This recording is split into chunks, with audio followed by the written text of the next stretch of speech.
नमस्कार साथियों, स्वागत है आप सभी का एनडीसी के डिजिटल प्लेटफॉर्म के ऊपर। तो फर्स्ट ग्रेड सीरीज के अंदर हमने एमसीक्यू क्लासेस जो है वो स्टार्ट की है। इन एमसीक्यू क्लासेस के अंदर हम रेगुलर एक टॉपिक के ऊपर कुछ 30 से लेकर 50 क्वेश्चन तक लेते हैं और उनको ऑब्जेक्टिव वाइज उसको सॉल्व करते हैं।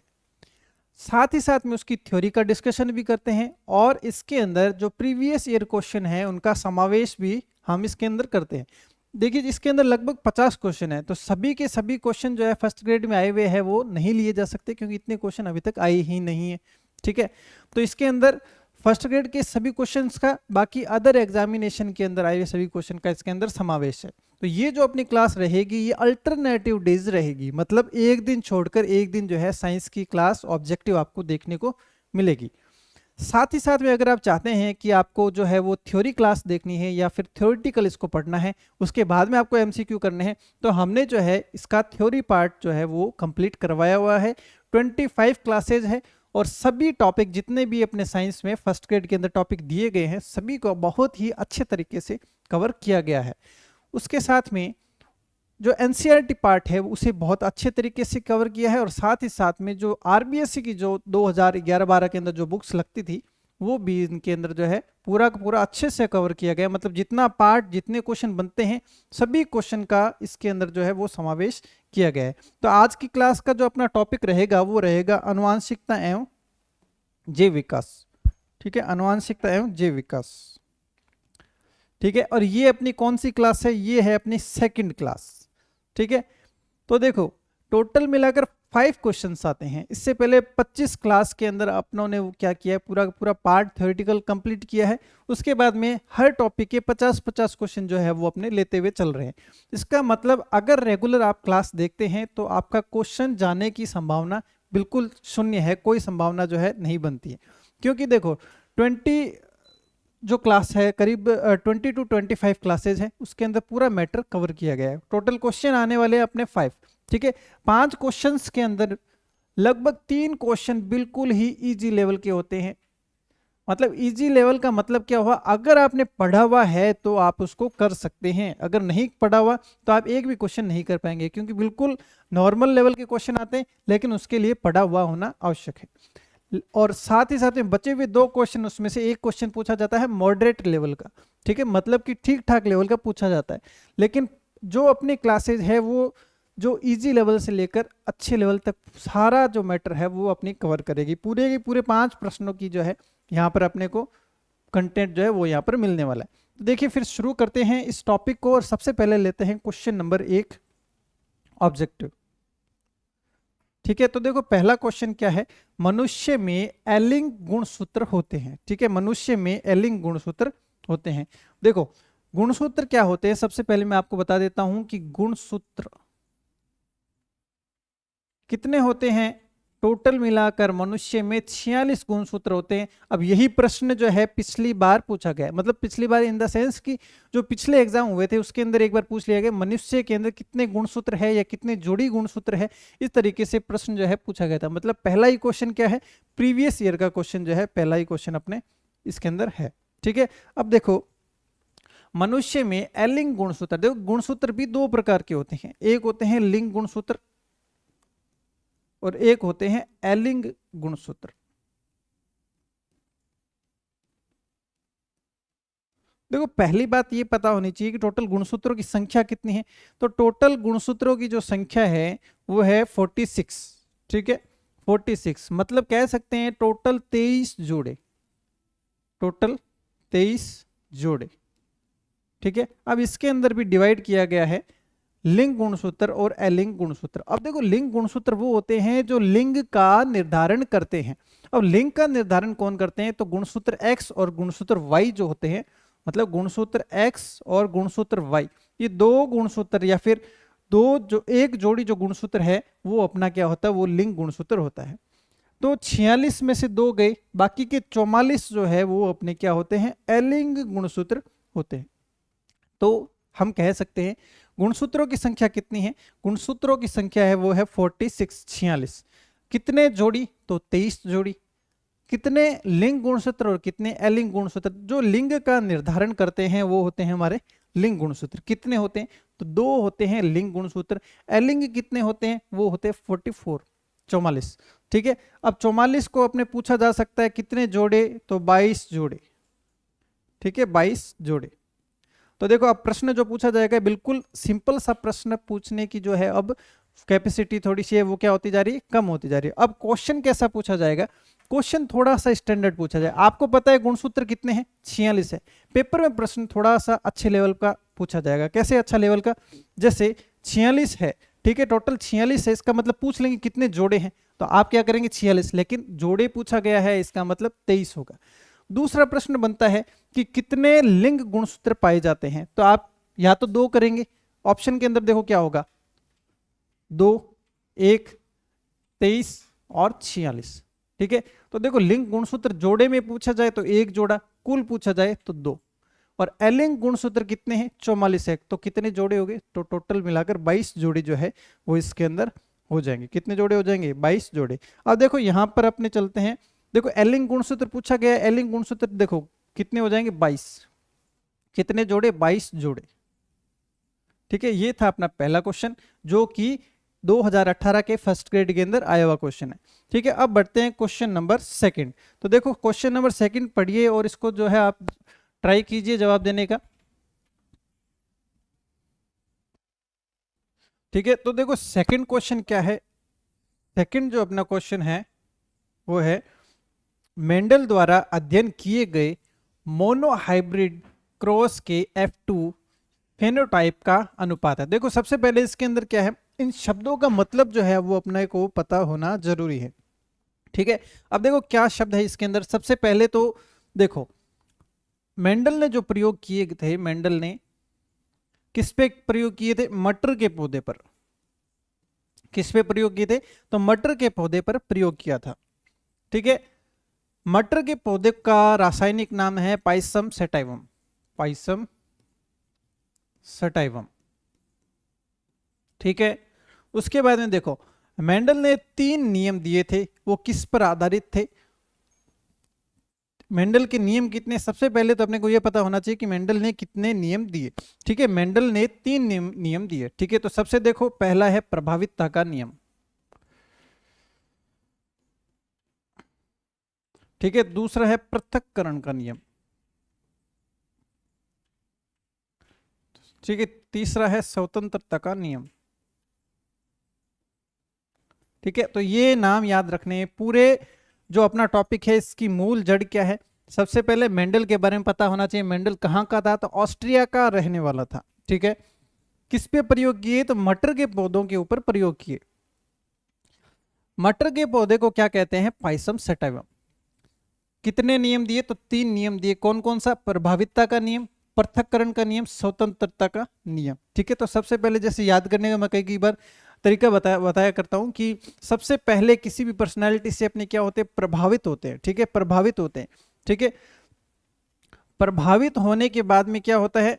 अधिक प्रभावित होने के कारण से उसके बाद में क्या होता है? पृथक्करण होना स्टार्ट हो जाता है। जब मतलब कोई चीज जो होती है वो दूर होती है तब तक उसकी क्या होती है? उसकी वैल्यू होती है। जब ज्यादा अपने को वो चीज मिल जाती है तो उसके बाद में क्या होती है? उसके बारे में पता लगता है, फिर क्या होता है कि नहीं इस चीज को छोड़ देना चाहिए, तो वो क्या हो जाता है? पृथक्करण।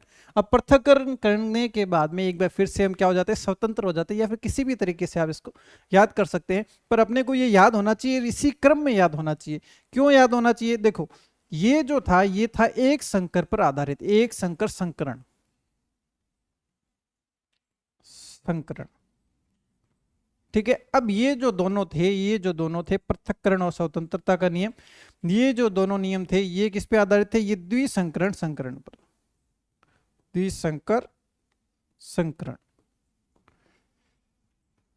द्विसंकर संकरण पर आधारित थे। देखो अब आपको ये चीज नहीं समझ में आ रही होगी कि ये संकर क्या है, ये संकरण क्या है, एक संकरण क्या है, द्विसंकरण क्या है। तो इसका बेसिक पार्ट मैं आपको बताता हूं कि देखो मेंडल ने क्या लिया था?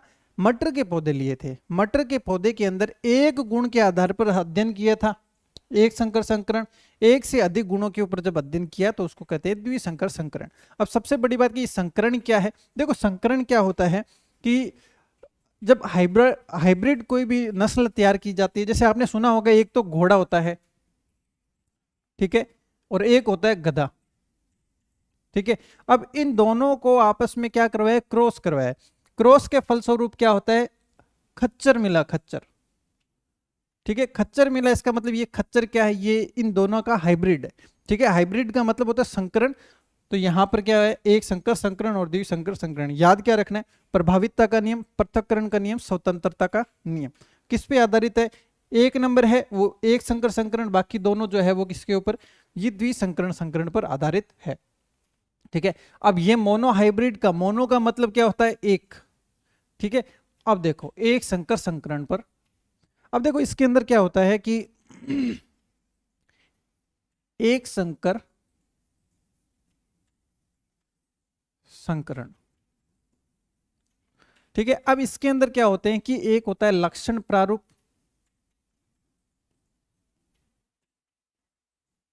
एक होता है जीन प्रारूप। ठीक है, अभी तक देखो आप क्या क्या सीख चुके हो। आपने सीखा कि मेंडल कौन था, ऑस्ट्रिया का रहने वाला, किस पे प्रयोग किया, मटर के पौधे पे प्रयोग किया। ठीक है, उसके बाद में जो 3 नियम दिए थे, 3 नियम किस पे आधारित है, एक संकर संकरण और द्विसंकर संकरण के ऊपर वो आधारित थे। ठीक है, अब इसके अलावा देखो एक चीज और यहाँ पर समझने वाली है कि इसका अध्ययन किया तो आगे क्या रिजल्ट निकले। ठीक है, अब देखो रिजल्ट की अगर हम बात करते हैं तो देखो लक्षण प्रारूप होते हैं एक संकर संकरण का 3:1, और जीन प्रारूप कितना होता है, 1:2:1। ये क्या होता है, इसका जीन प्रारूप होता है। देखो याद रखने वाली चीज है, 2-3 चीजें ही याद करनी है। स्टार्टिंग के 3-4 क्वेश्चन के बाद में आपको जो है पूरी क्लास के अंदर कोई दिक्कत नहीं होगी। ठीक है, अब देखो लक्षण प्रारूप कितना है, 3:1, और जीन प्रारूप कितना है, 1:2:1। ठीक है, अब उसके बाद में देखो प्रश्न है मोनो हाइब्रिड क्रॉस के F2 फिनोटाइप। फिनोटाइप का मतलब क्या होता है, फिनोटाइप का मतलब होता है लक्षण प्रारूप। ठीक है, ये याद रखना, हिंदी और इंग्लिश दोनों टाइप अपने को याद रखना पड़ेगा। फिनोटाइप का मतलब होता है लक्षण प्रारूप। लक्षण प्रारूप देखो याद कैसे करेंगे, देखो जीन शरीर के अंदर बहुत सारे होते हैं, लक्षण को कुछ 1 2 10 15 12 होते हैं, मतलब इंसान के लक्षण 1 2 5 7 10 12 होते हैं, मतलब लिमिटेड होते हैं। जीन्स बहुत सारे होते हैं, तो जो बड़ी संख्या है वो जीन प्रारूप है, और जो छोटी संख्या है वो क्या होती है अपनी, वो अपनी होती है लक्षण प्रारूप अपना होता है। तो देखो यहां पर क्या पूछा है, लक्षण प्रारूप पूछा है। लक्षण प्रारूप, लक्षण होते हैं कम, कम होते हैं तो कम वाला, मतलब 3:1। कई बार क्या होता है ऑप्शन में 3:1 भी दे देता है, 1:2:1 भी दे देता है। अब अपने को कंफ्यूजन होता है कि एक संकर संकरण में ये दोनों चीजें पड़ी थी, लेकिन लक्षण प्रारूप कौन सा है। तो याद रखना है जो कम वाला है, 2 संख्याएं हैं, कम वाला है वो लक्षण प्रारूप है, ज्यादा वाला होता है वो जीन प्रारूप होता है। ठीक है, तो ए ऑप्शन इसका करेक्ट हो जाएगा। देखो उसके बाद में क्वेश्चन नंबर 3 है, निम्नलिखित में से कौन सी संकल्पना का श्रेय चार्ल्स डार्विन को दिया जाता है। चार्ल्स डार्विन को कौन सा नियम दिया जाता है। ठीक है, देखो डार्विन ने एक नियम दिया था, और उसके अनुसार क्या था कि किसी भी वस्तु का अगर अस्तित्व बनाए रखना है तो अपने को सर्वश्रेष्ठ होना पड़ेगा।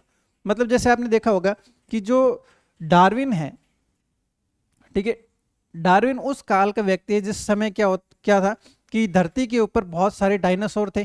ठीक है, उस समय की बातों के ऊपर इन्होंने अध्ययन किया था, और इन्होंने एक नियम दिया था कि किसी भी प्रजाति को जीवित रहने के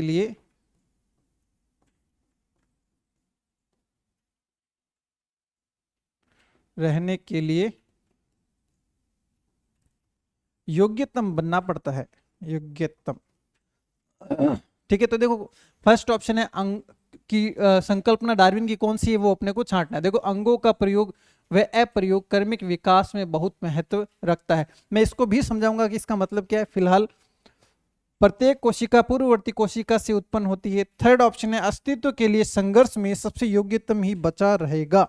तो ये थर्ड ऑप्शन जो है ये अपना सही हो जाएगा। अब देखो इसको एक एग्जाम्पल से समझाता हूं। मेरा मानना ये है कि जो डार्विन की संकल्पना है वो आज भी सत्य है, आप उसी के अकॉर्डिंग काम करते हैं। देखिए पेपर होता है गवर्नमेंट एग्जाम का, ठीक है, उसके अंदर 5,000 सीट निकलती है, फॉर्म 20 लाख भरे जाते हैं। वहां पर कौन स्टेबल होता है, वहां पर कौन जो है स्टे कौन कर पाता है, वहां पर भी योग्यतम व्यक्ति ही स्टे कर पाता है। तो इसने क्या कहा था कि जो अगर आपको स्टेबल रहना है तो आपको उसके लिए योग्यतम व्यक्ति होना पड़ेगा। ठीक है, अब देखो एक एग्जांपल देता हूं, जैसे किसी समय में जिराफ की जो गर्दन होती थी, वो जिराफ की गर्दन छोटी हुआ करती थी। ठीक है, और जो पेड़ पौधे थे वो धरती के ऊपर जो है वो अधिक हाइट वाले जो पेड़ पौधे थे केवल वही बचे थे, बाकी सभी पेड़ पौधों में क्या हो गया, वो सभी पेड़ पौधे खत्म हो गए।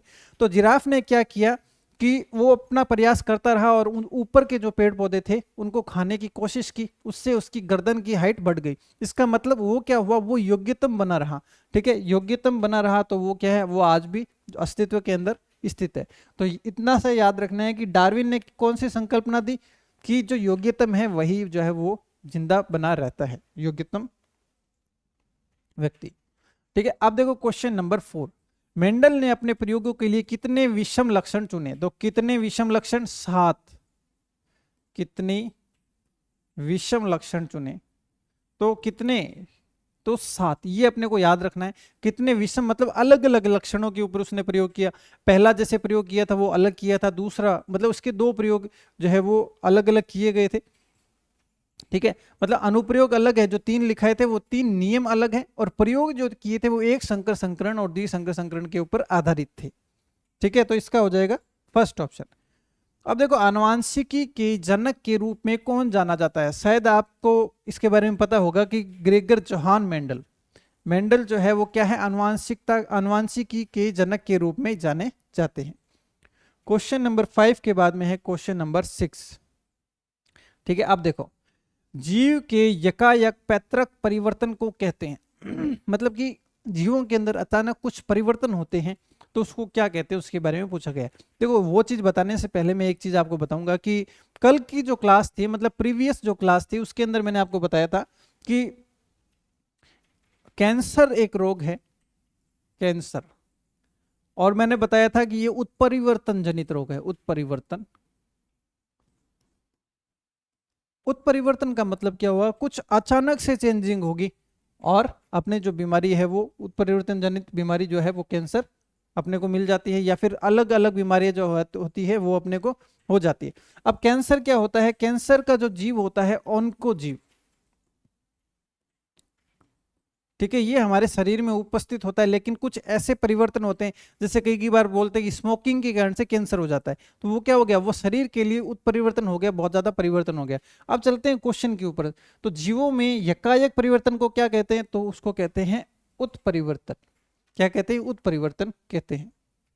ठीक है, क्वेश्चन नंबर 7, मेंडल ने अपने प्रयोगों को ब्रून सोसाइटी ऑफ नेचुरल हिस्ट्री की वार्षिकी में किस सन में प्रकाशित किया? मतलब ये क्वेश्चन भी है, 1-2 क्वेश्चन जो है वो अपने को सन वाले भी इसके अंदर याद करने हैं, कल को जैसे एग्जाम के अंदर पूछ भी ले तो जो उसको अपने अच्छे तरीके से कर पाए। ठीक है देखो ब्रून सोसाइटी ऑफ नेचुरल हिस्ट्री ये कब प्रकाशित हुआ? तो ये प्रकाशित हुआ था 1866 के अंदर। कब प्रकाशित हुआ? ये प्रकाशित हुआ था 1866 के अंदर जो है वो इसका प्रकाशन हुआ था। ठीक है, अब देखो नेक्स्ट क्वेश्चन के ऊपर हम चलते हैं, क्वेश्चन नंबर 8। ठीक है, क्वेश्चन नंबर 8 के ऊपर अब हम चलते हैं। देखो जेनेटिक शब्द का सबसे पहले प्रयोग किसने किया था? तो जेनेटिक शब्द का सबसे पहले प्रयोग किसने किया था? बेटसन। देखो इसको ये याद कैसे कर सकते हैं? देखो जेनेटिक्स मतलब आनुवांशिकता से संबंधित है। जैसे मान लीजिए कोई इंसान है, अब अगली आने वाली पीढ़ी उसका बेटा होगा, उसके बाद में उसका बेटा आएगा, उसके बाद में उसका बेटा आएगा।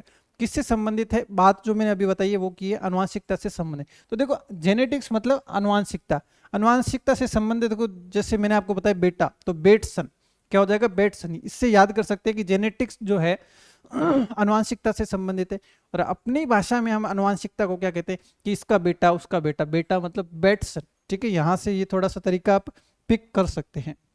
उसके बाद में देखो पृथक्करण के नियम का अन्य नाम कौन सा है? क्या है अगला क्वेश्चन? अगला क्वेश्चन है अपना पृथक्करण के नियम का अन्य नाम क्या है? ठीक है, तो देखो पृथक्करण, देखो एक है प्रभावितता का नियम। ठीक है, ये अलग नियम है। ठीक है, ये क्या है? अलग नियम है।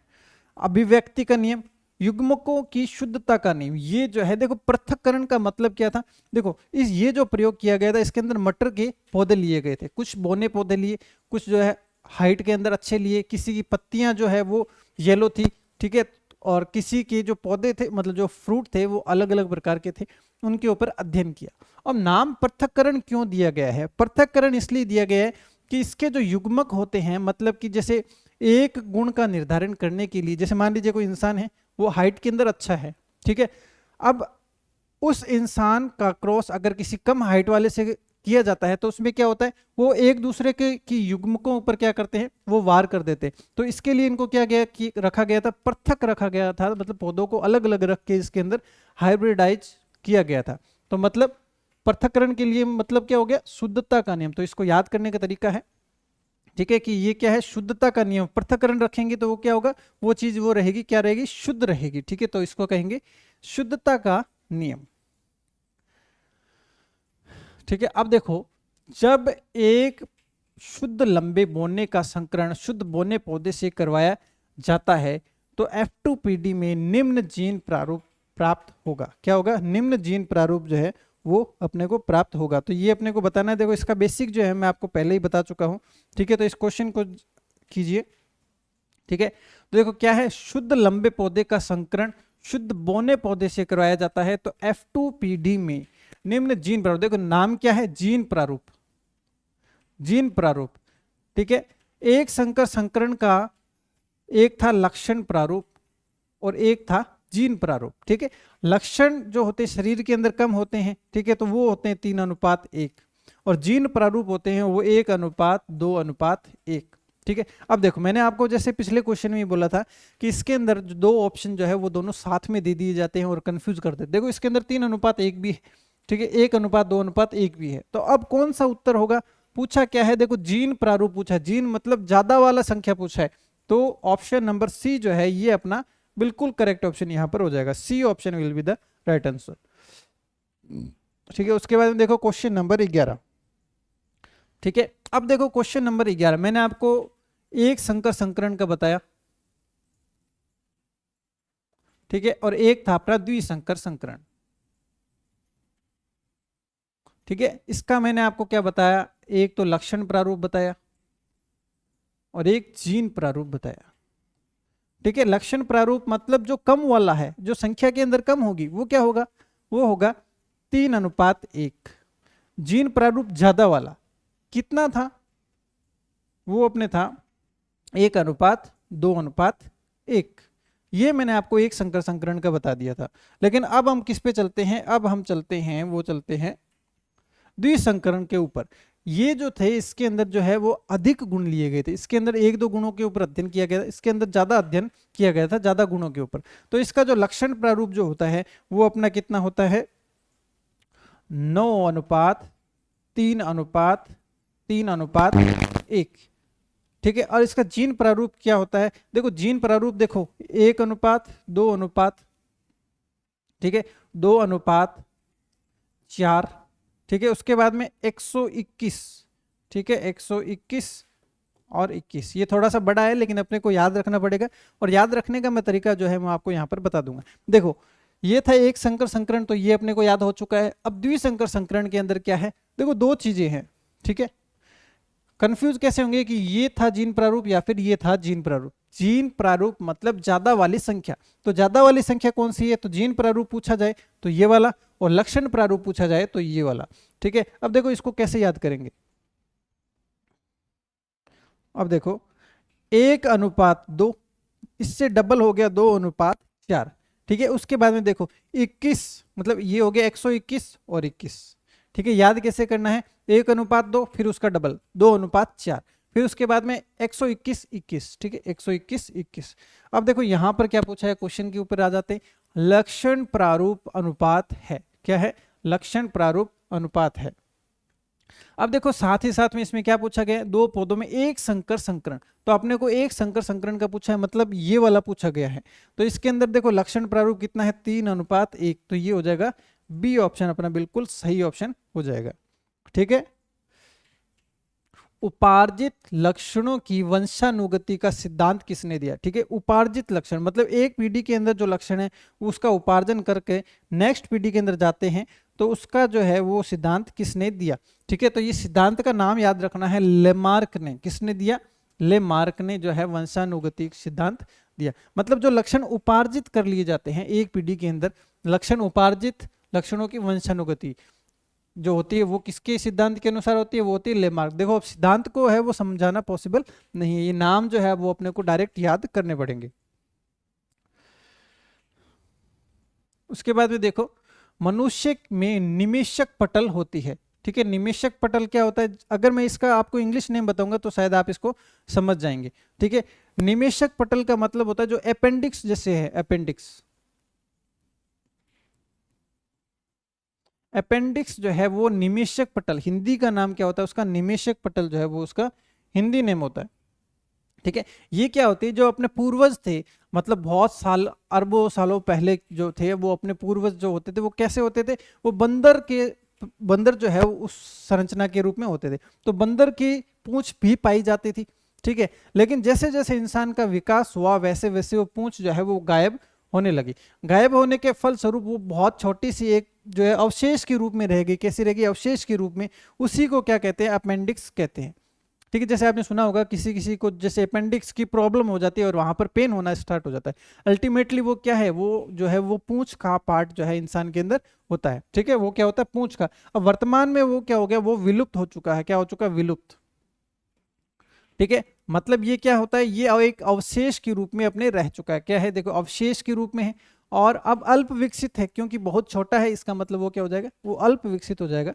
तो ऑप्शन ए जो है ये अपना बिल्कुल करेक्ट ऑप्शन हो जाएगा। ठीक है, अब चलते हैं क्वेश्चन नंबर 14 के ऊपर। ठीक है, अब देखो जनन द्रव्य का सिद्धांत किसने दिया, ये याद रखना पड़ेगा, विजमैन ने। जनन द्रव्य का सिद्धांत किसने दिया, तो ये दिया था विजमैन ने सिद्धांत दिया था। ठीक है, अब देखो उसके बाद में क्या है, अंगों के उपयोग व अनुप्रयोग के आधार पर जो सिद्धांत दिया था वो किसने दिया था, अंगों के उपयोग व अनुप्रयोग के आधार पर जो सिद्धांत दिया था वो किसने दिया था। ठीक है, ये सिद्धांत जो दिया था वो लेमार्क ने दिया था। किसने दिया था, लेमार्क ने। अब देखो इस सिद्धांत का मतलब मैं आपको बता देता हूँ, बाकी नाम जो है वो आपने को डायरेक्ट यहाँ पर याद करना पड़ेगा। देखो अंगों का प्रयोग, एक चीज आपने देखी होगी कि जो इंसान बहुत ज़्यादा काम करते हैं, जैसे मान लीजिए लिखने का काम वो जो बहुत ज़्यादा करते हैं, उनकी अंगुलियों की जो होती है वो काफ़ी ज़्यादा लंबी होती है। जो भारी वेट उठाते हैं उनका शरीर जो होता है वो बहुत ज़्यादा क्या होता है, बलिष्ठ होता है। जैसे आप बॉक्सर वगैरह होते हैं जो जिम वगैरह जाते हैं, उनका शरीर काफ़ी ज़्यादा विकसित होता है। रीजन बिहाइंड दिस कि जितना ज़्यादा हम अंगों का प्रयोग होता है वो उतनी ज़्यादा विकसित होती जाती है। ठीक है, जैसे मान लीजिए, जैसे मैं अपना ही एग्जाम्पल लूँ, अगर जैसे मैंने अपने समय के अंदर बहुत ज़्यादा साइकिलिंग की है, मतलब साइकिल बहुत ज़्यादा चलाई है, उससे क्या होता है, उसमें अपने जो पैर होते हैं वो यूज आते हैं। पैर यूज आने के कारण से क्या है, जो हाइट होती है वो अपने आप बढ़ जाती है। मतलब क्या हुआ कि अगर कोई भी काम अगर आपको करना है, किसी भी चीज़ को अगर बढ़ाना है, तो उसके लिए अपने को उससे संबंधित काम करने पड़ेंगे। ठीक है, जैसे मान लीजिए मैंने अपने समय में बहुत ज़्यादा साइकिलिंग की हुई है, तो मेरी जो हाइट है वो बिल्कुल जो है एग्जैक्ट जो हाइट होनी चाहिए उतनी हाइट है। रीज़न क्या है कि अंगों का उपयोग जो है वो सर्वाधिक किया गया। तो ये सिद्धांत किसने दिया, ये सिद्धांत देने वाला था वो था लेमार्क। ठीक है, कौन था, लेमार्क। ठीक है, अब चलते हैं क्वेश्चन नंबर 16 के ऊपर। ठीक है, अब देखो समजात अंग का उदाहरण है, समजात अंग का उदाहरण है। जैसे मैंने आपको थोड़ी देर पहले बताया कि इंसान के अंदर जो अपेंडिक्स पाई जाती है वो क्या है, वो अपने पूर्वजों की एक निशानी है, जो क्या है वर्तमान में गायब हो चुकी है। और गायब क्यों हो चुकी है, ये उपयोग के आधार पर होती है। उसका उपयोग नहीं रहा, अंगों का उपयोग नहीं रहा, तो वो क्या हो गई, वो विलुप्त हो गई। उसी प्रकार समजात अंग का उदाहरण है, तो समजात अंग, घोड़े की अगली जो टांग है वो भी क्या है, समजात अंग का उदाहरण होती है। मतलब 16 का फोर्थ ऑप्शन जो है ये अपना बिल्कुल करेक्ट ऑप्शन है। अब देखो, अब है क्वेश्चन नंबर 17। ठीक है, अब देखो अपने को ये बताना है कि किसने कौन सा सिद्धांत दिया था। देखो सबसे पहले अपने देखते हैं मेंडल का सिद्धांत। मेंडल का सिद्धांत कौन सा है, स्वतंत्र अपव्ययन का नियम। ठीक है, स्वतंत्र अपव्ययन का नियम किसने दिया था, तो ये दिया था मेंडल ने। ठीक है, तो देखो सी का अपना क्या हो जाएगा, जो सी ऑप्शन है, सी ऑप्शन का ये वाला, इन दोनों में से कोई ऑप्शन होगा। ठीक है, उसके बाद में देखो विजमैन ने क्या दिया था, जनन द्रव्य का सिद्धांत दिया था। अब देखो सिद्धांत जो है वो अपने को खुद से याद करने पड़ेंगे। ठीक है, विजमैन ने क्या दिया था, जनन द्रव्य का सिद्धांत दिया था। ठीक है, तो अब देखो सी के अंदर सेकंड, सी के अंदर सेकंड इन दोनों में से है, और ए के अंदर फोर्थ, मतलब जो ये ऑप्शन हो जाएगा ये अपना बिल्कुल करेक्ट हो जाएगा। लेकिन अपने को क्या करना है, ये जो नियम किसने कौन सा नियम दिया अच्छे से याद करना है। देखो सबसे पहले क्या है, विजमैन का सिद्धांत, इसने क्या दिया, जनन द्रव्य का सिद्धांत दिया। मेंडल का सिद्धांत एकदम इजी सा है, स्वतंत्र अपव्यवन का नियम इसको बोला जाता है। उसके बाद में देखो डार्विन का सिद्धांत, देखो डार्विन का सिद्धांत कौन सा है, जैव विकास का सिद्धांत। डार्विन ने कौन सा दिया, जैव विकास का सिद्धांत। उसके बाद में देखो ह्यूगो डी व्रिज, इसने कौन सा दिया, उत्परिवर्तन का सिद्धांत। देखो ह्यूगो डी व्रिज को मैं थोड़ा सा आपको याद करवाने की कोशिश करता हूँ, ठीक है, एक तरीका लगाने की कोशिश करते हैं। देखो अपवर्तन उत्परिवर्तन क्या है, उत्परिवर्तन के फलस्वरूप कैंसर जो है बीमारी हो जाती है। अब देखो जैसे किसी को कैंसर हुआ तो उसको क्या डर रहता है कि वो अब अपने क्या है थोड़े दिनों में स्वर्ग रथ पर बैठने वाले हैं। स्वर्ग रथ पर बैठने वाले हैं मतलब उसको क्या दिखाई देगा, धरती से उसको एक ब्रिज दिखाई देगा। क्या दिखाई देगा, ब्रिज। तो नाम क्या हो जाएगा, ह्यूगो डी ब्रिज। क्या नाम हो जाएगा, ह्यूगो डी ब्रिज ने कौन सा सिद्धांत दिया, उत्परिवर्तन का सिद्धांत दिया।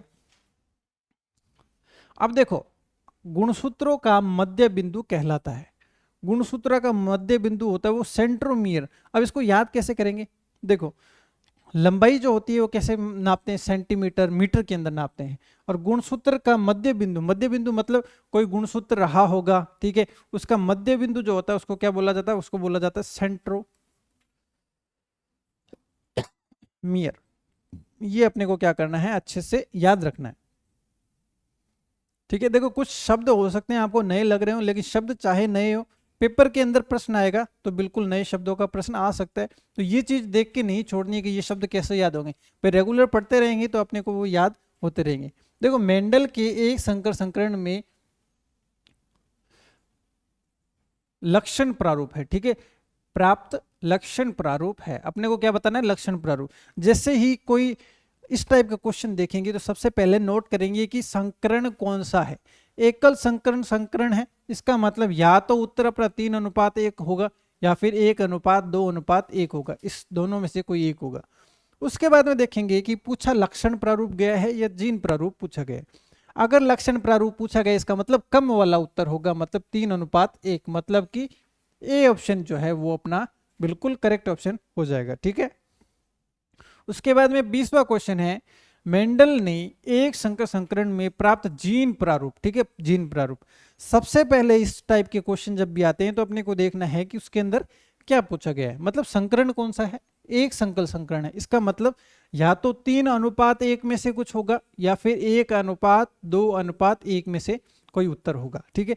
उसके बाद में जीन प्रारूप, जीन प्रारूप का मतलब जो ज्यादा वाला होता है वो अपना उत्तर होगा, ठीक है। तो बी ऑप्शन जो है ये अपना बिल्कुल करेक्ट ऑप्शन कौन सा हो जाएगा, बी ऑप्शन अपना करेक्ट ऑप्शन हो जाएगा। उसके बाद में देखो मेंडल के द्विसंकर संकरण में लक्षण प्रारूप, ठीक है, फिर से वही तरीका अपनाएंगे कि संकरण कौन सा दिया गया है। संकरण है द्विसंकर संकरण, इसका मतलब उत्तर या तो 9:3:3:1 होगा या फिर 1:2, ठीक है, इसका डबल 2:4। उसके बाद में 121:21, ठीक है, ठीक है। अब देखेंगे कि लक्षण प्रारूप पूछा गया है या फिर जीन प्रारूप पूछा गया है। देखो अगर जीन प्रारूप पूछा गया है तो बड़े वाला उत्तर होगा और लक्षण प्रारूप पूछा गया है तो कम वाला उत्तर होगा। यहाँ पर लक्षण प्रारूप पूछा है, इसका मतलब सी ऑप्शन जो है वो अपना हो जाएगा बिल्कुल करेक्ट ऑप्शन, ठीक है। अब देखो नेक्स्ट क्वेश्चन है, द्विसंकर संकरण प्रयोग में प्राप्त जीन प्रारूप। देखो सबसे पहले द्विसंकर संकरण है और उसके बाद में जीन प्रारूप, जीन प्रारूप मतलब बड़े वाला उत्तर होगा, मतलब कि ऑप्शन डी जो होगा ये अपना, देखो 1:2:4 121:21, ठीक है, ये अपने को यहाँ पर कंठस्थ याद करना है, ठीक है। उसके बाद में देखो अब आ जाते हैं नियम के ऊपर जो क्वेश्चन आएंगे। सबसे पहला नियम कौन सा था, तो सबसे पहले हम क्या होते हैं, किसी से प्रभावित होते हैं। दूसरे नंबर पर हम क्या चाहते हैं, उससे पृथक्करण चाहते हैं, क्योंकि इंसानी नेचर है, कोई चीज जब तक दूर होती है तब तक उसकी इंपॉर्टेंस होती है, पास में आने के बाद में हम क्या चाहते हैं, सेपरेशन चाहते हैं, ठीक है।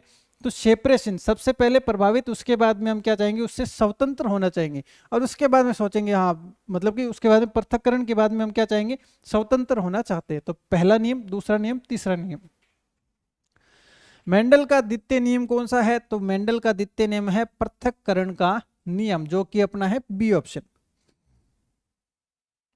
ठीक है, मेंडल का तीसरा नियम, तो मेंडल का तीसरा नियम है स्वतंत्र अपव्यूहन का नियम। तो ये तीन नियम जो है अपने को कंठस्थ याद होने चाहिए।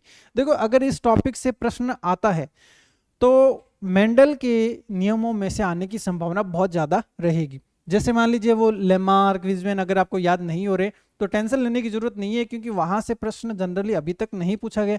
प्रश्न आने की संभावना कहां से? सबसे ज्यादा मेंडल से संभावना बनती है, क्योंकि सबसे ज्यादा पॉपुलर जो चीज होती है वहां से प्रश्न आने की संभावना रहती है। और देखो एग्जामिनर ऐसा क्वेश्चन नहीं देगा जो किसी के भी ना देखा हुआ, क्योंकि जब किसी के ना देखा होगा तो वो जो है मेरिट को अफेक्ट नहीं करेगा।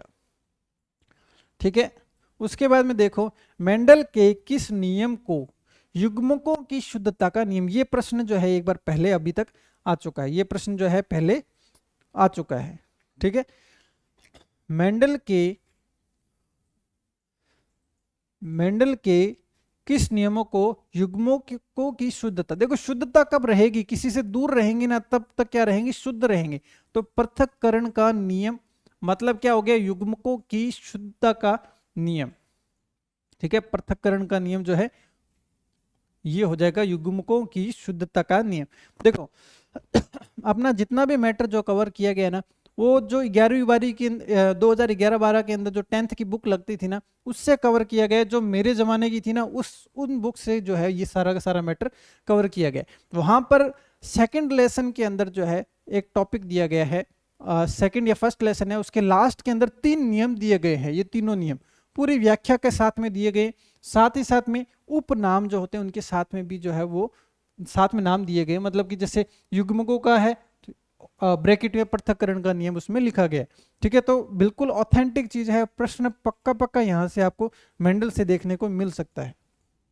ठीक है, अब देखो आनुवांशिकता के आधुनिक आनुवांशिकता के जनक क्या बताना है अपने को? आधुनिक आनुवांशिकता के जनक जो है वो अपने को बताना है। तो देखो अभी तक क्या देखा आपने? मेंडल को देखा था। ठीक है, अब आधुनिक पूछा जा रहा है, तो आधुनिक आनुवांशिकता के जनक कौन है वो अपने को यहां पर बताना है। ठीक है, तो देखो सबसे पहले है मेंडल। तो मेंडल क्या है? मेंडल केवल आनुवांशिकता के जनक,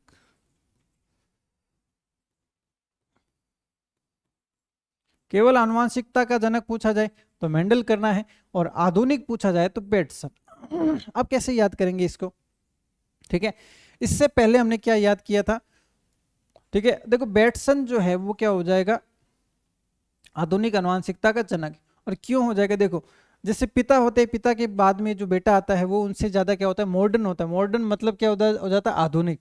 तो आधुनिक कौन होगा? बेटा ज्यादा आधुनिक होगा। तो यहाँ पर क्या हो जाएगा? बेटसन जो है ये बिल्कुल करेक्ट ऑप्शन जो है अपना यहाँ पर हो जाएगा। ठीक है, अब देखो आनुवांशिकता के नियम दिए, तो बिल्कुल सिंपल सा क्वेश्चन है, काफी देर से इसी के बारे में अपने पढ़ रहे हैं। तो किसने दिए नियम? नियम जो दिया था वो मेंडल ने यहाँ पर दिया था। तो ऑप्शन ए जो है ये अपना करेक्ट ऑप्शन हो जाएगा। आनुवांशिकता के जो सिद्धांत या फिर नियम किसने दिए? तो मेंडल ने दिए। अब देखो अब एक थोड़ा सा और अच्छे लेवल का क्वेश्चन है कि आनुवांशिक रोग है, ठीक है, हीमोफीलिया, वर्णांधता, थैलेसीमिया या सभी, तो सभी इसके अंदर हो जाएगा। ये अपने को क्या करना पड़ेगा? याद रखना पड़ेगा कि हीमोफीलिया क्या है? आनुवांशिकता जनित है। वर्णांधता और थैलेसीमिया, थैलेसीमिया क्या होता है? वास्तव में जो बड़ों के अंदर कैंसर होता है वैसे ही बच्चों का कैंसर जो होता है उसको थैलेसीमिया बोला जाता है। वर्णांधता रंग से संबंधित रोग है, और ये ब्लड से संबंधित, कि इसके अंदर क्या होता है? ब्लड क्लॉट नहीं होता, मतलब ब्लड का थक्का नहीं जमता। इसको क्या बोला जाता है? आनुवांशिक रोग इसको बोला जाता है। उसके बाद में देखो जीन शब्द किसने दिया? बहुत ही इजी सा है। देखो एक होता है गुणसूत्र, ठीक है, गुणसूत्र का मध्य बिंदु क्या होता है? सेंट्रोमियर होता है। सेंट्रोमियर ये अभी पढ़ा हमने, सेंट्रोमियर। ठीक है, अब उसके बाद में देखो जीन आ गया। जीन क्या? जैसे जीन जैसे जोहानसन। जीन शब्द किसने दिया? तो जैसे जीन जैसे जोहानसन ने जो है वो इसका जो नाम जो है वो किसने दिया? तो जोहानसन ने ये नाम दिया। ठीक है, देखो आनुवांशिक परिवर्तन किसके अंदर होते हैं? देखो इसके अंदर क्या चलता है जनरली, जब मैं भी छोटा था तो मुझे एक कंफ्यूजन रहता था कि जीन और गुणसूत्र में क्या अंतर है? जीन और गुणसूत्र, जीन और गुणसूत्र के अंदर क्या अंतर है। देखो सबसे पहले जैसे जीन किसने दिया था, जोहानसन ने। देखो जीन ऐसा समझो कि जीन जो है ना वो एक जगह पड़ा रहने वाली चीज है, मतलब कोई भी चीज है वो पड़ी रहती है, लेकिन परिवर्तन करना है उस चीज के अंदर करना है। लेट अस सपोज कोई सामान जो है कोई पड़ा हुआ है और उसको जैसे मान लीजिए किसी बच्चे ने तोड़ दिया, चेंजिंग किसके अंदर हुई, उस वस्तु में। मतलब जो चेंजिंग होती है किसी भी प्रकार की, जो आनुवांशिकता के अंदर चेंजिंग होती है वो किस में होती है, गुणसूत्र के अंदर। लेट अस सपोज कोई ऐसा इंसान था जो मजदूर था, दिमाग से बहुत ज़्यादा कमज़ोर था। अब ऐसा कुछ हुआ कि उसकी जो संतान है वो बहुत ज़्यादा अक्लमंद या अच्छे दिमाग वाली पैदा हुई। इसका मतलब चेंजिंग कहाँ हुई होगी, जो चीज़ पड़ी रहती है उसके अंदर चेंजिंग होता है, चेंजिंग हुई गुणसूत्र के अंदर। लेकिन एक पीढ़ी से दूसरी पीढ़ी में ले जाने का काम कौन करता है, जीन। तो मतलब यूं समझ लो कि समान जो है वो गुणसूत्र है, लेकिन समान को ठीक कराने के लिए जो ले जाने वाला आदमी है वो जीन है। तो याद रखना है, जीन एक पीढ़ी से दूसरी पीढ़ी के अंदर गति करता है और गुणसूत्र वो चीज है जिसके अंदर परिवर्तन होता है। तो आनुवांशिक परिवर्तन किस में होता है, तो गुणसूत्रों के अंदर जो होता है वो आनुवांशिक परिवर्तन होता है। ठीक है। अब क्वेश्चन नंबर 32, आनुवांशिकता की इकाई है, आनुवांशिकता की इकाई है। तो सबसे पहले जैसे अपना ऑप्शन है वो है अपना गुणसूत्र, दूसरा है डीएनए, उसके बाद में सी ऑप्शन है अपना जीन और डी ऑप्शन है अपना आरएनए। ठीक है। तो इसके अंदर देखो अपने को क्या करना पड़ेगा, इसके अंदर अपने को देखना है कि इकाई कौन सा है। देखो इकाई कौन सा है, गुणसूत्र के अंदर तो होती है चेंजिंग, लेकिन एक्टिव सदस्य कौन है, जीन। तो आनुवांशिकता की इकाई कौन है, आनुवांशिकता की इकाई है जीन। याद रखना है इकाई। देखो वैसे भी याद रख सकते हैं, अगर कोई कंफ्यूजन है तो ऐसे भी याद रख सकते हैं कि किसी भी चीज का इकाई अंक, इकाई अंक मतलब एक, इकाई मतलब एक, एक मतलब सबसे छोटा। तो गुणसूत्र और जीन में कौन छोटा है, जीन छोटा है। देखो गुणसूत्र 4 अक्षर होगा, ये कितना 2 अक्षर होगा। ये सिर्फ याद रखने का तरीका है कि जब भी इकाई पूछे इकाई कौन हो जाएगा, जीन हो जाएगा। गुणसूत्र वो चीज है जिसके अंदर परिवर्तन आता है, लेकिन एक पीढ़ी से दूसरी पीढ़ी में ले जाने का काम कौन करता है, वो जीन करता है। ठीक है। इकाई कौन सी है, तो जीन जो है वो इकाई होती है। ठीक है। अब देखो आनुवांशिक लक्षणों का वाहक, ठीक है, आनुवांशिक लक्षणों का वाहक कौन सा होता है। देखो वाहक मतलब लाने ले जाने वाला होता है। वाहक का मतलब क्या होता है, लाने ले जाने वाला। तो देखो अपने सिद्धांतों के अकॉर्डिंग जो है इसके अंदर जीन होना चाहिए, लेकिन जीन ऑप्शन में नहीं है। तो अकॉर्डिंग टू ऑप्शन अगर हम करेंगे तो इसके अंदर अपने को गुणसूत्र करना पड़ेगा, लेकिन ओरिजिनल आंसर जो है वो इसका क्या होना चाहिए, जीन होना चाहिए। और इन केस जीन ऑप्शन में नहीं है फिर अपने को गुणसूत्र उसको करना पड़ेगा। ये चीज अपने को ध्यान रखनी है, क्योंकि जो पेपर होता है वो अपना पूरा माइंड सेटअप जो है वो चेक करना चाहता है। तो कई बार इस टाइप के क्वेश्चन आ जाते हैं, तो अपने को अलर्ट रहना है, अभी से तैयार रहना है कि किस प्रकार की गलती अपने को नहीं करनी है। 33 के बाद में है क्वेश्चन नंबर 34। अब देखो इंसानों के अंदर गुणसूत्र का क्वेश्चन आया था कि टोटल 46 गुणसूत्र होते हैं। दूसरी भाषा में बोलूं तो 23 जोड़े गुणसूत्र होते हैं, और दूसरी भाषा में बोलूं तो 44 और 2 ये होते हैं लिंग गुणसूत्र, ये होते हैं एलिंग गुणसूत्र। जोड़े के अंदर बोले तो 22 जोड़े और 1 जोड़ा। ठीक है। अब देखो सबसे कम गुणसूत्र किसके अंदर होते हैं, तो याद रखना है एस्केरिस, इसके अंदर कितने होते हैं, 2 गुणसूत्र इसके अंदर पाए जाते हैं। कितने, 2 गुणसूत्र इसके अंदर पाए जाते हैं। और एस्केरिस्क जो है नाम अपने को याद रखना है। अब देखो कैसे याद रख सकते हैं, एसके रिस बोल सकते हैं, एसके रिस्क बोल सकते हैं। सबका साइंस के अंदर इंग्लिश में नेम अलग होता है, हिंदी में थोड़ा प्रोनाउंसिएशन उसका चेंज हो जाता है। देखो कम है, कम है इसका मतलब उसकी जिंदगी के अंदर रिस्क ज्यादा है, तो एसके रिस्क याद रखना है। कम गुणसूत्र वाला याद रखना है, तो एसके रिस्क। ठीक है। तो रिस्क किसके अंदर है, जो सबसे कम गुणसूत्र वाला है उसके अंदर वो अपने को क्या रहता है, रिस्क रहता है। एसके रिस्क में कितने गुणसूत्र होते हैं, तो गुणसूत्रों की संख्या होती है इसके अंदर 2, जोड़े में पूछा जाए तो 1 हो जाएगा। देखो उसके बाद में सबसे अधिक गुणसूत्र, देखो एसके रिस्क तो अपने देख लिया सबसे कम वाला है। एसके रिस्क जो है वो सबसे कम वाला जो अपना गुणसूत्र जो है सबसे कम एस के रिस्क, सबसे ज्यादा किसमें, तो टेरिडोफाइटा के अंदर।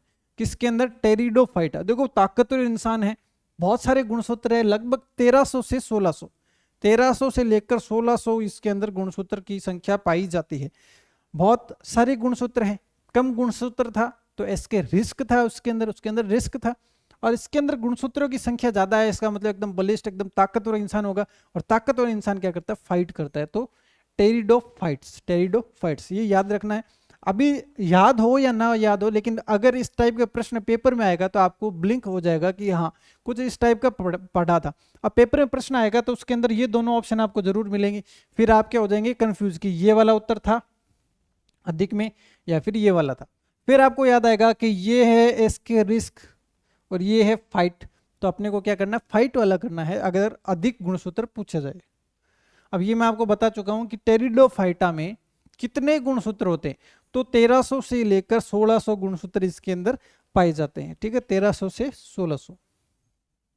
अब देखो वंशानुगति की इकाई है, देखो गति हो रही है, वंशानुगति मतलब एक पीढ़ी से दूसरी पीढ़ी में जाने के लिए जीन जो है वो आनुवांशिकता की गति के लिए आनुवांशिकता की इकाई क्या हो जाएगी, जीन हो जाएगी। और वैसे भी मैंने आपको याद करवाया था, इकाई का मतलब होता है एक, मतलब सबसे छोटी, और छोटा क्या है, जीन छोटा है ये गुणसूत्र अक्षरों के हिसाब से, जीन छोटा है तो जीन जो है ये अपना बिल्कुल करेक्ट ऑप्शन हो जाएगा। ठीक है, अब देखो 39 के का जो क्वेश्चन है, 39 के अंदर अपना है, मेंडल ने किस पौधे के ऊपर संकरण का प्रयोग किया, चने के ऊपर, मक्के के ऊपर, गार्डन पी मतलब मटर के पौधे के ऊपर, या फिर सभी पर।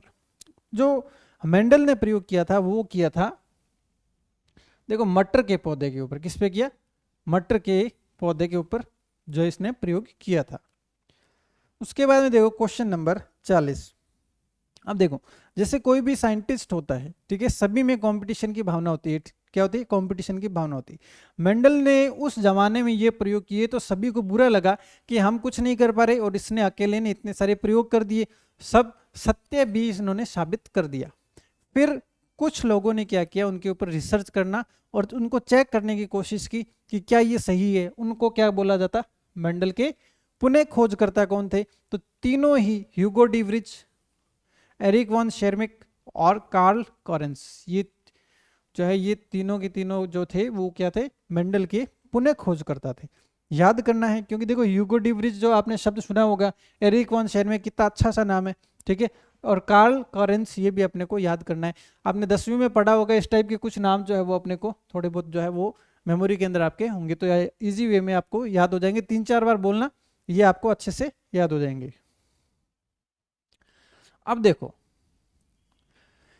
फिडोल्फिया विकास किस गुणसूत्र में विलोप के कारण होता है। ये जो क्वेश्चन है वो मैंने करवाया था थ्योरी पार्ट के अंदर। जो 41 नंबर क्वेश्चन है ये मैंने थ्योरी पार्ट के अंदर जो है वो कवर करवाया था। ठीक है, नाम क्या है, फिडोल्फिया विकास किस गुणसूत्र में विलोपन के कारण से होता है। ये किस में करवाया था मैंने, जो है वो कमियों के कारण से जो होने वाले रोग होते हैं उनके अंदर ये मैंने करवाया था। ठीक है, तो इस गुणसूत्र कौन से गुणसूत्र में, तो 22वें, किसमें, 22वें गुणसूत्र के कारण से फिलाडेल्फिया रोग जो है वो हो जाता है।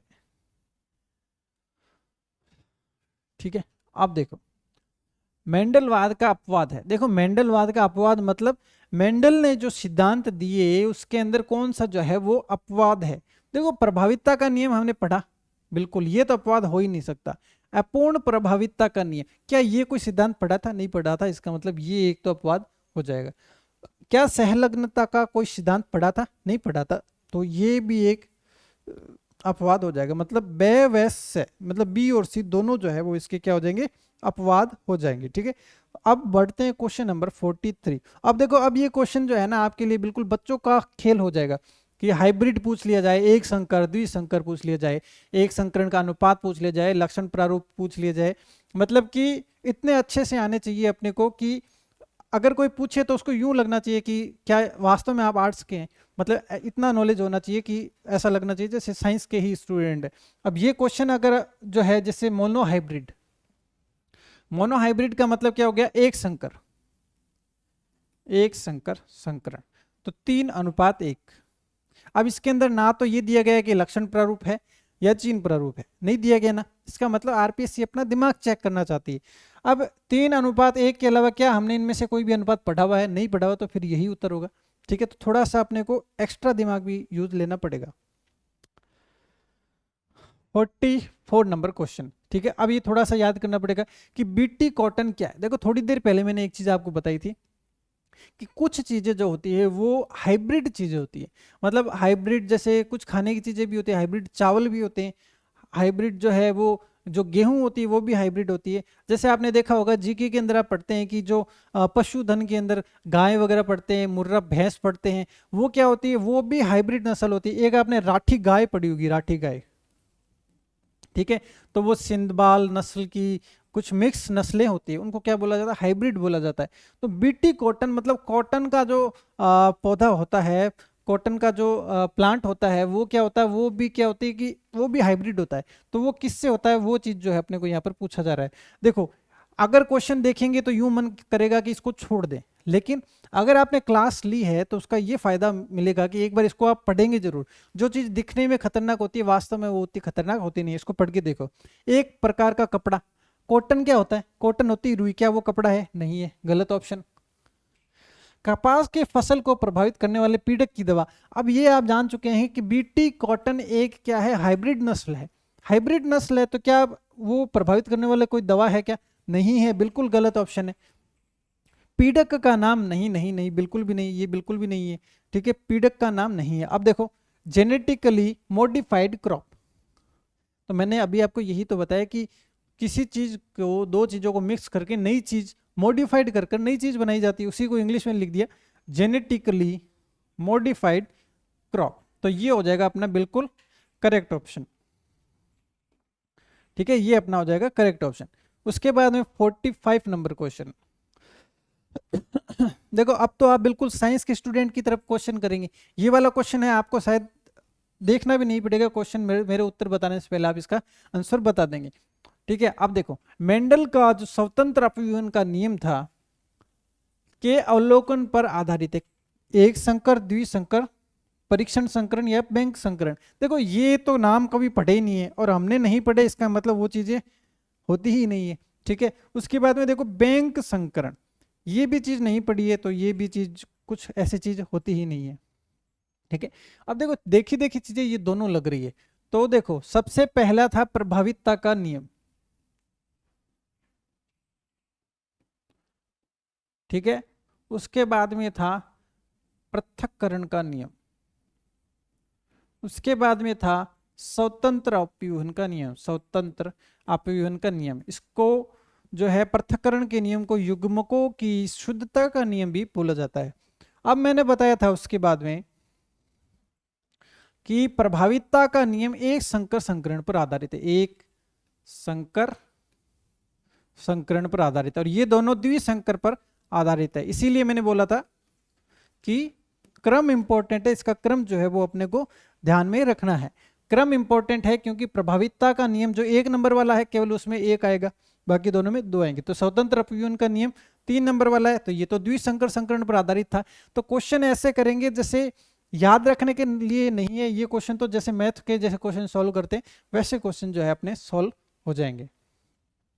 46 नंबर, अधिकांश प्रयोग किया जाने वाला प्रतिजैविक पेनिसिलिन बनता है। देखो ये पेनिसिलिन आपने ठीक है, तो पेनिसिलिन जो है आपने कई बार सुना होगा कि प्रतिजैविक है, कि एंटीबॉडीज है, मतलब एंटीबायोटिक कैपेसिटी तेज करने के लिए पेनिसिलिन जो है वो दिया जाता है। ये कैसे बनता है? तो कवक से बनता है। किससे? कवक। ठीक है, कवक से बनता है। ये चीज अपने को याद करनी पड़ेगी क्योंकि कम से कम 20-30 एग्जाम्स के अंदर 50-60 बार ये क्वेश्चन पूछा गया कि पेनिसिलिन किससे प्राप्त होता है, तो वो किससे? कवक से प्राप्त होता है। ठीक है,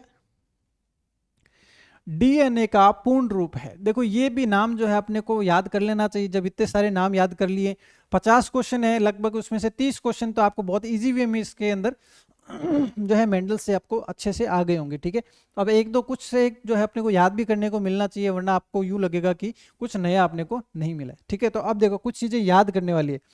DNA, D oxy ribo nucleic acid, deoxy ribo nucleic acid, याद करना है डीऑक्सी राइबो न्यूक्लिक एसिड। देखो नाम क्या है, डीएनए, डी से डीऑक्सी, एन से न्यूक्लिक, ए से एसिड। देखो एसिड तो अपने को याद है, घर के अंदर जो होते हैं कुछ चीजें होती है उसके पीछे अपने एसिड लगा देखा होगा, एस्कोर्बिक एसिड, तो वो है ये वाला एसिड। ठीक है, उसके बाद में nucleic acid, deoxy ribo nucleic acid, याद रखना है। ठीक है, अब देखो क्वेश्चन नंबर 48, डीएनए में विशेष स्थान पर कट किसके द्वारा निर्मित होते हैं? मतलब जो अपने शरीर के अंदर जो डीएनए होते हैं उसके अंदर कट लग जाते हैं। ठीक है, उसको क्या बोला जाता है? उसको बोला जाता है एंडोन्यूक्लियस। ठीक है, एंडो, देखो एंडो और एक्सो का मतलब क्या होता है? एक होता है एंडो, ठीक है, एक होता है एक्सो। ठीक है, इंग्लिश में एंडो का मतलब क्या होता है, एक्सो का मतलब होता है बाहरी, एंडो का मतलब होता है आंतरिक। तो विशेष स्थान पर कट, कट कहां पर लगेगा? अंदर वाले हिस्से में तो लगेगा, अंदर वाले हिस्से में लगेगा, उसको मतलब एंडो, एंडो वाला जो अपना उत्तर हो जाएगा ये होता है एंडोन्यूक्लियस। ठीक है, एंडोन्यूक्लियस के ऊपर क्या हो सकते हैं? कट कहां पर लगते हैं? तो एंडोन्यूक्लियस के ऊपर जो है वो कट लग जाते हैं। अब देखो, रिक्त स्थान में सबसे उपयुक्त विकल्प भरें। यदि एक पौधे का समजीनी TTRR है तो समलक्षण होगा। देखो, अगर पिछली क्लासेज आपने देखी है जिसमें मैंने थ्योरेटिकल पार्ट करवाया था, तो उसमें मतलब जिन बच्चों ने देखा है वो तो समझ गए होंगे कि इसका ऑलमोस्ट क्या मतलब है, लगभग इसका क्या मतलब है। देखो TTRR, ठीक है, TTRR मतलब टॉल से जो शब्द लिया गया है वो टी है, आर से जो शब्द लिया गया है वो झुर्रीदार को जो इंग्लिश में जो बोलते हैं, मतलब कि उसके हिसाब से जो है वो लिया गया, मतलब आर से राउंड को लिया गया है। ठीक है, अब देखो, देखो टॉल का मतलब होता है लंबा, तो लंबे को कैपिटल टी से और छोटे होने को स्मॉल टी से दर्शाया जाता है। इसका मतलब आगे वाले दो टी किसको दर्शा रहे? वो दर्शा रहे हैं बोनेपन को, बोना। अगर दोनों टी होते तो भी लंबापन होता, एक टी एक इस तरीके से होता तो भी जो होता वो लंबा होता, लेकिन जब दोनों ही टी आ चुके हैं इस तरीके से, ठीक है, तो ये किसको शो करता है? ये बोनेपन को शो करता है। ठीक है, अब देखो उसके बाद में यहां पर है आर, आर मतलब राउंड। देखो इस आर का मतलब है राउंड और इस आर का मतलब होता है झुर्रीदार, है दोनों ही क्या है? दोनों ही आर है, लेकिन बड़ा वाला जो आर है वो राउंड मतलब गोल को शो करता है, मतलब बोना और गोल। तो सी ऑप्शन जो है ये अपना करेक्ट हो जाएगा। TTRR का मतलब क्या है? TTRR का मतलब होता है बोना और गोल, क्योंकि टी मतलब टॉल, टॉल मतलब अगर कैपिटल होता तो यहां पर लंबा वाला ऑप्शन हो जाता, मतलब लंबा कर देते इसको। फिलहाल इसके अंदर जो ऑप्शन होगा वो सी ऑप्शन अपना बिल्कुल करेक्ट ऑप्शन होगा। ठीक है, आप देखो डीएनए की संरचना को सबसे पहले किसने रेखांकित किया या फिर किसने खोजा? देखो ऐसी चालाकियां आपके साथ में पेपर में भी की जाएगी कि आप कितना समझ पाते हैं, आपकी अंडरस्टैंडिंग जो है पेपर के अंदर चेक की जाती है। ठीक है, अब देखो डीएनए की संरचना सबसे पहले किसने खोजी थी? तो याद रखना है वाटसन एंड क्रिक ने। ठीक है, और कवक से निर्मित पेनिसिलिन की खोज किसने की? पेनिसिलिन, पेनिसिलिन की खोज किसने की? तो अलेक्जेंडर फ्लेमिंग ने की। ठीक है, अब ये पेनिसिलिन कैसे मिलता है? तो ये कवक से प्राप्त होता है। तो ये तीन चीजें याद रहनी चाहिए। और पेनिसिलिन क्या है? ये एंटीबायोटिक दवाई होती है, ठीक है, जो अपने को दी जाती है। तो इसके अंदर सी ऑप्शन जो है ये अपना बिल्कुल करेक्ट ऑप्शन हो जाएगा। तो आज के हमने 50 क्वेश्चन जो है वो पूरे क्वेश्चन यहाँ पर कवर कर लिए हैं। तो 2 टॉपिक अपने कंप्लीट हो चुके हैं। एक बार फिर से मैं आपको बता देता हूँ कि ये जो क्लास साइंस की आने वाली है ये अल्टरनेटिव डेज आने वाली है, मतलब कि एक दिन छोड़कर एक दिन आपको साइंस की क्लास देखने को मिलेगी। ठीक है, तो जो एक दिन आपका बचता है उसको फिर से एक दिन आपको 50 क्वेश्चन का रिवीजन करना है। साथ साथ में अगर आप चाहते हैं तो आप जो अपनी प्लेलिस्ट बनी हुई है साइंस की 25 क्लासों के अंदर सभी के सभी टॉपिक उसके अंदर एनसीईआरटी लेवल और आरबीएससी लेवल पर कवर किए गए। और मिलते हैं नेक्स्ट वीडियो के अंदर एक दिन छोड़कर नेक्स्ट दिन नए टॉपिक के साथ में। तब तक के लिए धन्यवाद।